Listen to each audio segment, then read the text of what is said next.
They thought they could steal my land by tunneling beneath it in secret. They didn't know I could feel their every move, and I was about to use the earth itself to fight back. My family has owned this land for over 100 years, 112 to be exact. My great-grandfather Isaac bought these 200 acres with money he'd saved from sharecropping, every coin a drop of sweat and a prayer for something more. He bought it and he bled for it. He built the original farmhouse with his own hands, felled the timber himself, and turned this patch of stubborn Georgia clay into a place that could sustain a family. A legacy. To us, this land isn't just dirt and trees. It's the family Bible, written in soil and stone. Every furrow in the field is a verse, every old oak a testament. I'm the 4th generation to work this soil, and I always thought I'd be the one to pass it on to the 5th. For most of my life, our only neighbors were the crickets and the whippoorwills. But about 5 years ago, progress came calling. A developer bought the 1,000 acres bordering my eastern fence line and threw up a subdivision they called Crimson Maple Estates. There wasn't a single maple on the property, crimson or otherwise, just rows and rows of identical beige houses with pristine, chemically green lawns. Suddenly, my peaceful corner of the world had a homeowners association. I knew they were trouble from the first welcome basket. A woman named Carol, with a haircut so sharp it could cut glass and a smile that never reached her eyes, showed up at my door. She was the HOA president. She handed me a basket with some bland muffins and a thick, spiral-bound rulebook. She glanced past me, her eyes sweeping over my front porch, which had the audacity to have a little bit of honest dirt on it. "We are so thrilled to have your rustic charm as a backdrop to our new community," she said, the words dripping with condescension. "You'll find the rules in here. They're mostly about lawn maintenance, approved paint colors, that sort of thing. Of course," she added with a little laugh, "they don't apply to you, but it's good to be aware of the community standards." I just nodded, thanked her for the muffins I had no intention of eating, and used their rulebook to prop up a wobbly table leg in my barn. I kept to myself, and they, for the most part, kept to theirs. I'd get the occasional passive-aggressive letter in the mail. One about my overgrown fence line, which was actually a vital hedgerow for local wildlife. Another about the noise from my tractor, which I was only allowed to operate according to their rules between the hours of 10 a.m. and 4 p.m. on weekdays. I ignored them. My farm wasn't in their jurisdiction. I had my deed. My property lines were clearly marked, and that was that. The real trouble started last spring. We had a few heavy storms, and I heard whispers from the guy who runs the feed store that the new development had serious drainage issues. Their perfectly flat, sodded lots couldn't handle the runoff, and a few of the houses on the lower-lying lots had flooded basements. A month later, Carol and 2 other HOA board members showed up at my gate. "Mr. Hayes," Carol began. Her smile stretched tight across her face. "We have a bit of a community problem, and we believe we've found a mutually beneficial solution." She unrolled a blueprint on the hood of her pristine SUV. It showed their subdivision, and, slicing right through the middle of my best pasture, a thick red line. "We need to install a new high-capacity drainage culvert to handle the storm runoff," she explained, as if I were a child. "The most direct and cost-effective route is through your property, emptying into the creek on the far side." I stared at the red line. It cut through the field my grandfather had cleared by hand. The field where my daughter learned to ride her pony. I felt a cold anger settle deep in my gut.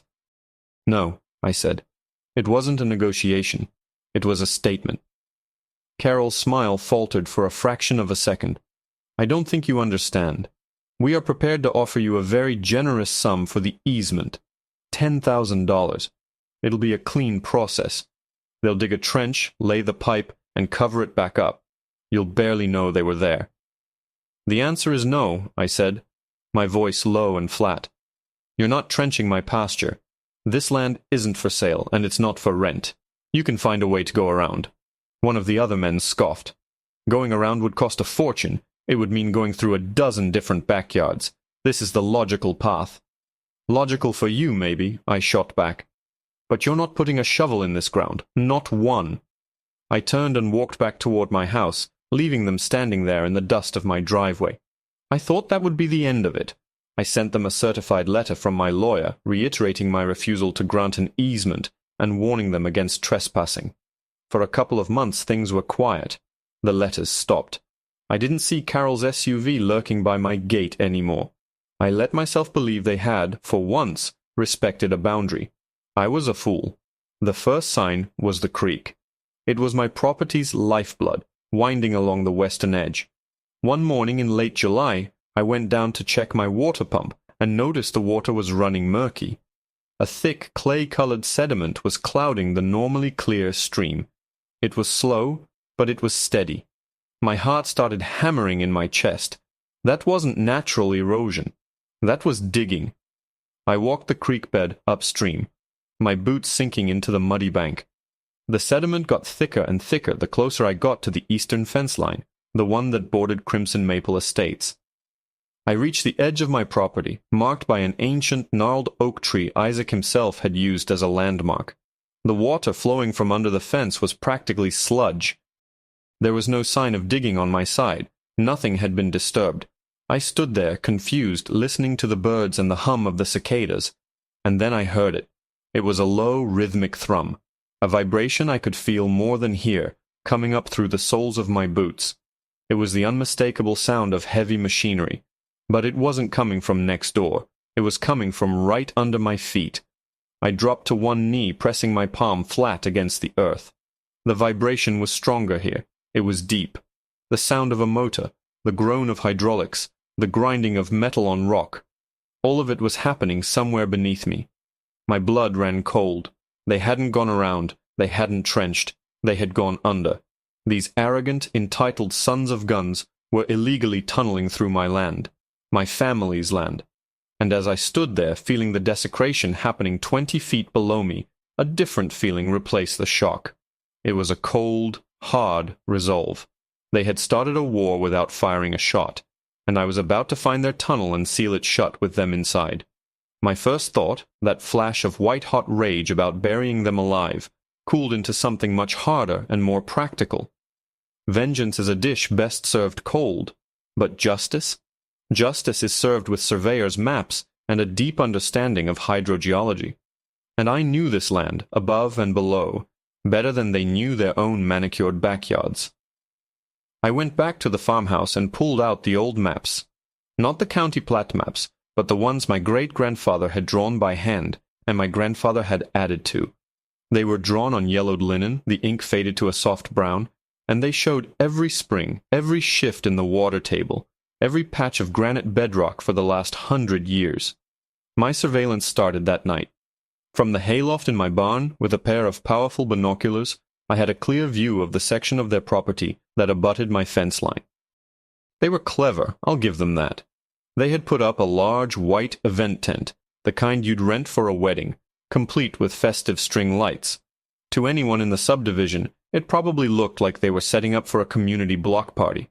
But I could see what they couldn't. The pile of excavated dirt hastily covered by a tarp behind the tent, the thick industrial power cables running to it from a temporary generator, and the subtle, constant trickle of muddy water being pumped into their storm drain. Their block party had been going on 24/7 for weeks. I needed a closer look. Around 2 a.m., when the moon was down, I dressed in dark clothes and slipped through the woods that bordered our properties. The air was thick and humid. As I got closer, the low thrumming of their machinery became a distinct grinding sound. I crept up to the fence, my wire cutters in hand just in case, and peered through the dense foliage of the hedgerow. The back flap of the tent was open. Inside, bathed in the harsh glare of work lights, was the mouth of the tunnel. It was a perfect circle, about 10 feet in diameter, shored up with corrugated steel rings. A small conveyor belt was carrying a steady stream of rock and clay out of the hole. 2 men in hard hats were operating the controls of a machine I couldn't fully see, its body deep inside the earth. And standing there, looking at a set of blueprints with a man in a polo shirt that screamed, "Contractor," was Carol. A smug smile was on her face. I was just close enough to hear their conversation over the noise. "Another 70 feet and we'll be past his property line," the contractor said. "Smooth sailing from there to the creek." "And he still has no idea?" Carol asked, her voice sharp. "Not a clue. Like I told you, what Old Man Hayes doesn't know won't hurt him.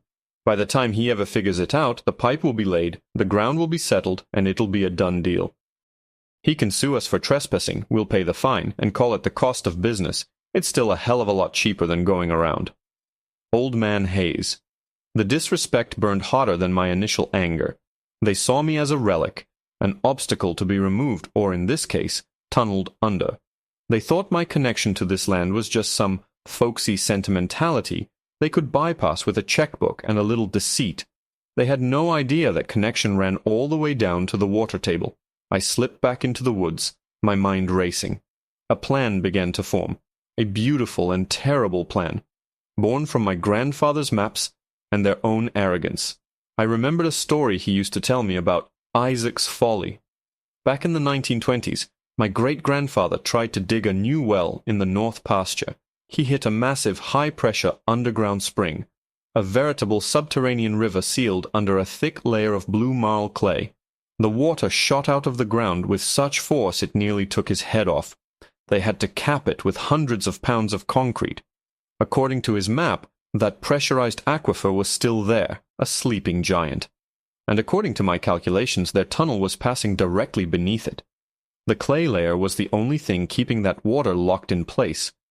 The next day they must have thought I was just doing some routine farm work. They wouldn't have paid any mind to the sight of me driving my old John Deere tractor out to the north pasture.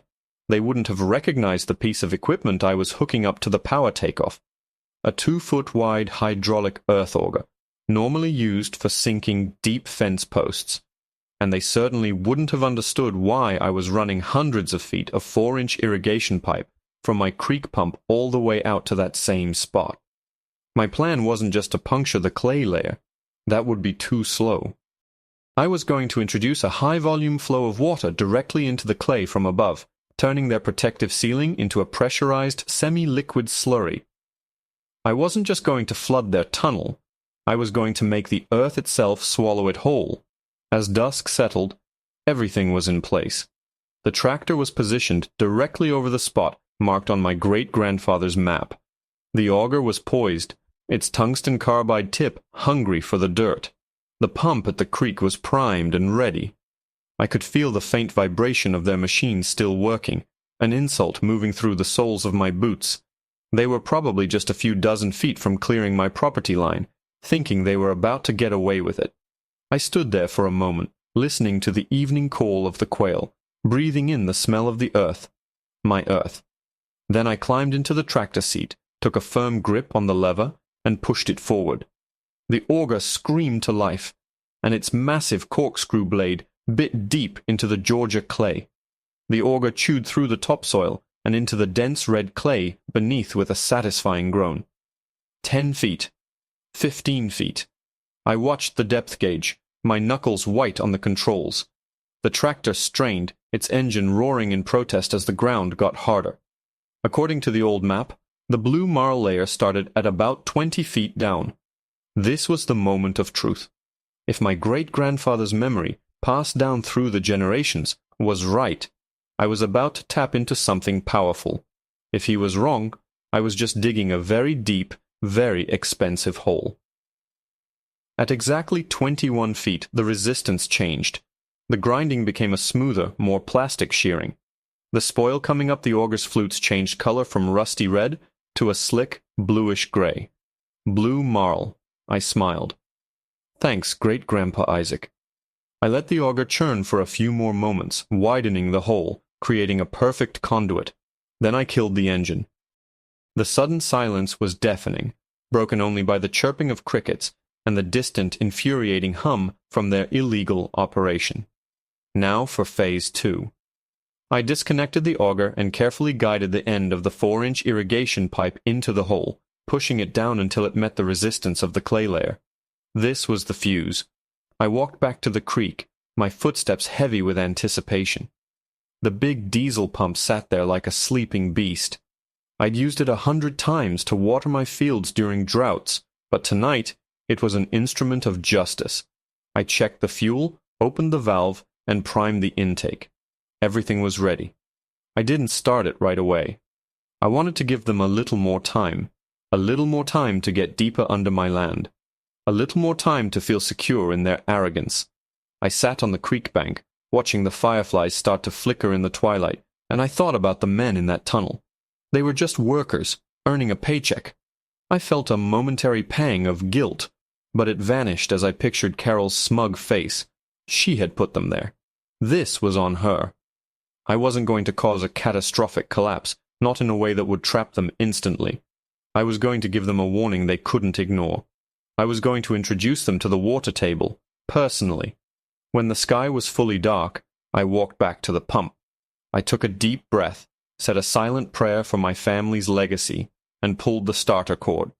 The diesel engine sputtered to life with a cough of black smoke, then settled into a thunderous roar that shattered the night's peace. Water surged from the creek, into the pump, and shot through the hundreds of feet of pipe. I could hear it coursing through the line, a man-made river on a mission. Back at the borehole, the effect was immediate. The ground around the pipe began to soften and darken as the high-pressure water jet did its work. I was liquefying the 20-foot plug of clay that separated the surface from the pressurized aquifer below. It was like drilling into a soda can that had been shaken. The vibrations under my feet changed. The low thrum of their tunneling machine was joined by a deeper, more resonant tremor. It felt like the land itself was waking up. I let the pump run for a full 10 minutes, sending thousands of gallons of water into the earth. Then I shut it off. The silence that followed was different. It was heavy, charged. I put my ear to the ground. I could hear a new sound from below, a rushing sound, and something else, faint, distant shouting. It was working. The water I'd pumped in had saturated and weakened the blue marl, and the immense pressure from the aquifer below had done the rest, punching through. Isaac's Folly was loose. I got back to the hayloft with my binoculars just in time for the show. The string lights on the party tent flickered. Then a torrent of muddy water exploded from the mouth of the tunnel. It wasn't a trickle, it was a fire hose. It blasted the conveyor belt off its tracks and sent loose equipment skittering across the ground. 2 men in hard hats scrambled out, soaked and panicked, slipping and sliding in the sudden deluge. They were yelling, waving their arms frantically. A moment later, Carol and the contractor burst out of a temporary office trailer next to the tent, their faces masks of disbelief. The water kept coming, a relentless brown tide. It filled the excavated area around the tunnel entrance and began to spill out across their precious, perfect lawn. Carol was screaming at the contractor, pointing a finger at the tunnel, and then at my property. The contractor was yelling into a walkie-talkie, but there was nothing they could do. I hadn't just flooded their tunnel. I had rerouted a subterranean river. My river. They worked all night. They brought in sandbags and portable pumps, but it was like trying to empty the ocean with a teaspoon. For every gallon they pumped out, 2 more seemed to gush from the tunnel. By sunrise, the entire back section of their crimson maple estates, the part closest to my farm, was a swamp. The perfectly manicured lawn was a lake of mud. The festive white tent was half submerged, listing to one side like a sinking ship. The low-lying houses that had started this whole mess were now threatened by a flood of their own making. I watched them, a grim satisfaction settling over me. I hadn't destroyed their machine, not yet, but I had rendered it useless. It was trapped down there, being submerged in water and collapsing mud. Their secret project was now a very public, very messy disaster. I figured they'd come calling soon, and I was ready. I spent the morning on the phone with my lawyer, explaining everything in meticulous detail. He was silent for a long moment when I finished, and then he let out a low whistle. "They're going to come at you with everything they've got," he warned. "Let them," I said. "They trespassed. They dug a tunnel. I was just irrigating my field." The knock on my door came just after noon.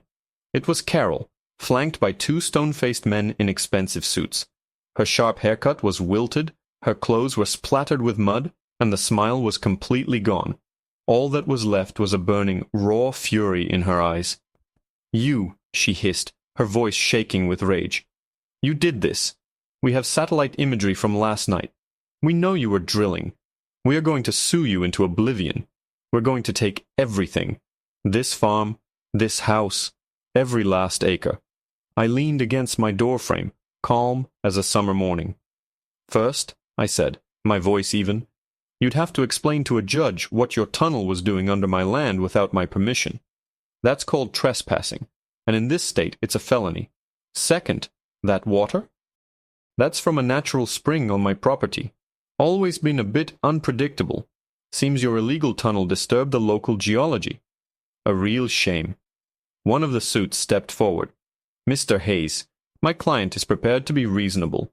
We need to get our boring machine out of that tunnel before it's a total loss. It's a $2 million piece of equipment. We need you to stop the water. I looked at him, then at Carol's furious face, and a slow grin spread across my own. I let them hang there in the silence for a long moment before I delivered the final blow. Stop the water, I chuckled, a low rumbling sound. Son, you don't understand. I can't stop it. I only poked the hole. God Almighty is the one pushing the river through it now. But there is a way to plug it up. I paused, letting my gaze drift over their desperate faces. Your $2 million machine is stuck directly under the breach. If you just leave it there, it should seal the hole up real nice. The silence that followed my pronouncement was thick enough to plow. The two suits exchanged a look of pure panic, their professional poise shattering like cheap glass. Carol's face went through a remarkable series of color changes, from enraged crimson to a pasty, horrified white. The idea of their multi-million-dollar machine becoming a permanent subterranean plug in my pasture was a scenario their high-priced lawyers had clearly never prepared them for. You can't be serious, the first suit stammered. We can't just abandon the TBM. The salvage operation alone would be... That sounds like a you problem, not a me problem, I interrupted, my voice as hard and unyielding as the granite bedrock beneath my feet. Here's the me problem. You trespassed on my property. You committed willful destruction of my property by destabilizing the subsoil and threatening my water table. You operated heavy machinery under my land without a permit, an easement, or a single shred of legal authority. As of this morning, my lawyer has filed an injunction against your HOA, your construction company, and you, Carol, personally. The sheriff should be serving you with the papers any minute now. As if on cue, a county sheriff's car came rolling up my long driveway, a cloud of dust in its wake. The sight of it seemed to suck the last bit of air out of Carol's lungs. This is my offer, I continued, feeling a century of my ancestors standing right there behind me. It's my one and only offer. You will cease all operations immediately. You will withdraw all personnel and equipment from my property line. You will abandon the tunnel boring machine where it sits. Consider it a donation to the structural integrity of my farm. In return for this generous gift, I will consider not pressing for the maximum felony charges for criminal trespass and damages. You will, however, be paying for my legal fees, a complete hydrogeological survey of the damage, and a penalty for every day you operated under my land. I'm thinking $1,000 a day sounds fair. How long has that block party tent been up? About 30 days? The second suit started sputtering about countersuits and eminent domain, but his voice lacked conviction. He knew they were caught. They had been so arrogant, so sure that their money and influence could just steamroll the old man farmer, that they hadn't considered the possibility I might know my own land. They saw dirt. I saw a complex system of rock and water and life that I was a part of. They had picked a fight with the land itself, and the land was winning. Carol just stared at me, her eyes filled with a venomous hatred. "You'll regret this," she whispered. "No, Carol," I said, my voice dropping low. "You started this the minute you decided my family's legacy was just an inconvenience on your blueprint. You're the one who's going to regret it."